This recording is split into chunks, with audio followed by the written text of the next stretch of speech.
बिस्मिल्लाहिर्रहमानिर्रहीम। अस्सलाम वालेकुम। डेली न्यूज़ नेटवर्क के साथ मैं हूं आपकी होस्ट आमना तबस्सुम। आप देख रहे हैं DNN हेडलाइंस। लाहौर में कोरोना वायरस के बायस पंजाब भर में स्कूल बंद करने का फैसला किया गया है। तमाम स्कूल 6 सितंबर से 11 सितंबर तक बंद रहेंगे। सूबाई वज़ीर तालीम डॉक्टर मुराद राज। मुल्तान में पंजाब फूड अथॉरिटी का 2 नंबर मशरूबात तैयार करने वाले कारखाने पर छापा। सवाबी के इलाके जीदा में नामालूम अफराद की मस्जिद में फायरिंग।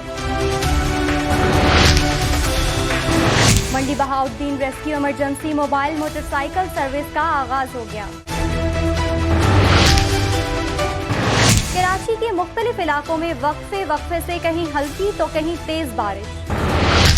हेडलाइंस आपने जानी, तफसीलात देखिएगा एक ब्रेक के बाद।